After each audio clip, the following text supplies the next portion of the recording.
Pernahkah kalian mendengar kisah seorang putri cantik dari tanah Simalungun yang berubah menjadi ular raksasa karena doa putus asa? Kisah tragis ini masih dipercaya hingga kini, penuh pesan tentang kecantikan, keputusasaan, dan kutukan. Inilah petaka Putri Raja. Kehidupan di kerajaan Simalungun di tanah Simalungun yang permai.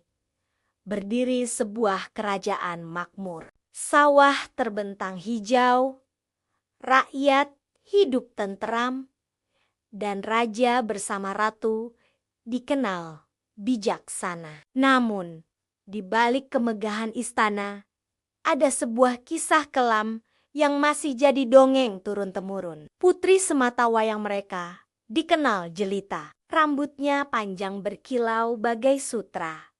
Kulitnya seputih susu, senyumnya memikat siapa saja. Rakyat mencintainya, dayang memujinya.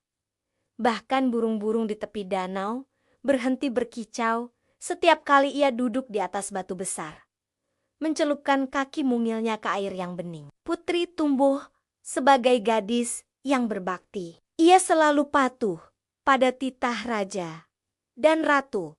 Namun di balik kecantikannya, tersimpan hati yang rapuh, mudah khawatir, dan terlalu takut kehilangan. Pertunangan dengan pangeran. Suatu hari, kabar menggembirakan menggema di istana. Raja mengumumkan putri akan dipersunting pangeran tampan dari negeri tetangga. Seluruh rakyat bersorak, sebab pernikahan itu akan menyatukan dua kerajaan besar, membawa kemakmuran dan kekuatan. Dayang-dayang sibuk menyiapkan gaun, hiasan, dan pernak-pernik. Mereka membisikkan pujian. Tuan Putri, wajahmu bagai rembulan purnama. Pangeran pasti jatuh cinta lebih dalam.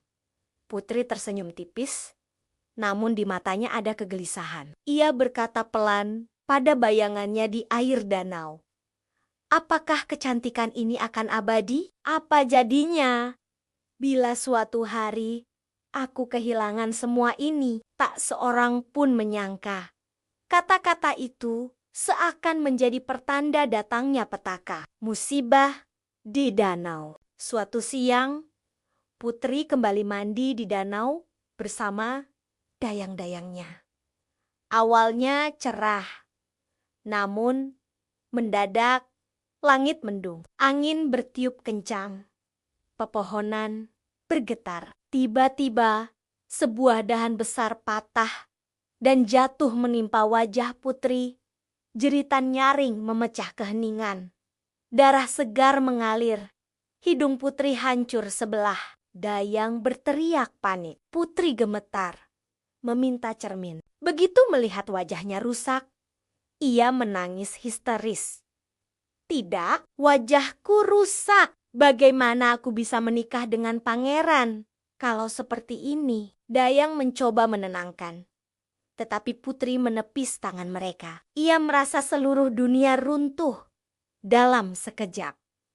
Keputusasaan Putri malam itu, istana sunyi. Putri berbaring di ranjang dengan perban menutup wajahnya. Ratu duduk di samping, mengusap tangannya. Anakku, jangan takut. Kau tetap indah di mata ibu. Pangeran yang baik hati pasti akan menerimamu. Namun Putri menggeleng keras. Tidak, ibu, tidak ada pangeran yang mau menikahi perempuan cacat. Lebih baik aku mati daripada jadi aib. Raja masuk, mencoba menghibur. Putriku, jangan berkata begitu. Kau tetap putri kami. Kami mencintaimu apapun keadaanmu. Namun, kata-kata itu tak masuk ke hatinya. Putri merasa nasibnya sudah berakhir. Doa yang menjadi kutukan malam kian larut. Hujan deras mengguyur bumi. Petir menyambar-nyambar. Putri duduk sendirian di kamarnya, menatap langit malam lewat jendela. Air matanya tak berhenti mengalir. Dengan suara lirih, Ia meratap.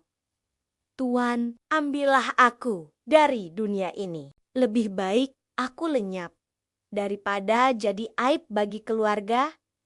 Saat kata-kata itu meluncur, kilat menyambar.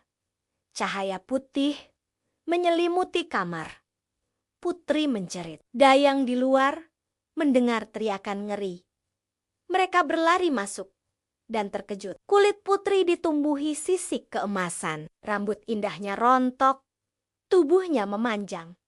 Melilit dalam hitungan detik, sang putri jelita berubah menjadi ular raksasa. Deong histeris menangis ketakutan. Putri yang kini menjelma ular merayap keluar, meninggalkan istana menuju hutan gelap. Kesedihan raja dan ratu terguncang mendengar kabar. Mereka berlari ke kamar putri, namun yang tersisa hanya tangisan Dayang. Seorang berkata dengan tubuh gemetar, "Sri, Baginda." Tuan putri berubah jadi ular besar, lalu melarikan diri ke hutan. Ratu menjerit, hampir pingsan. Raja menahan tangis, mencoba kuat. Ini akibat doa yang diucapkan dengan hati putus asa, ujar tabib lirih. Malam berikutnya, beberapa warga desa mengaku melihat ular besar bersisik emas berbaring di batu dekat danau. Matanya berkaca-kaca, seolah menangis. Pertemuan terakhir, raja dan ratu bersama pengawal pergi ke danau. Mereka melihatnya, ular besar dengan mata penuh kesedihan. Ratu berlari sambil menangis.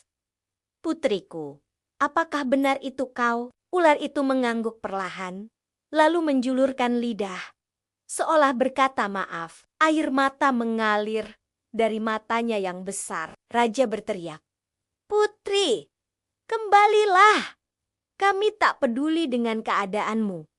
Kau tetap anak kami." Namun ular hanya menatap, kemudian berbalik, melata ke hutan. Ratu ingin mengejar, tetapi raja menahan. Biarkan ia tenang dengan takdirnya. Sejak itu, putri tak pernah kembali ke istana. Namun rakyat percaya ia masih hidup, menjadi penjaga danau. Legenda yang hidup hingga kini, orang-orang percaya bahwa di setiap bulan purnama terdengar suara tangisan lirih dari hutan dekat danau. Mereka yakin itu adalah tangisan sang putri meratapi nasibnya. Kisah ini diajarkan turun-temurun di Simalungun. Bukan hanya kisah sedih, tapi juga peringatan bahwa kata-kata yang lahir dari putus asa bisa menjadi doa yang berbalik menjadi kutukan. Terima kasih sudah klik subscribe dan like channel Sanggamara 99.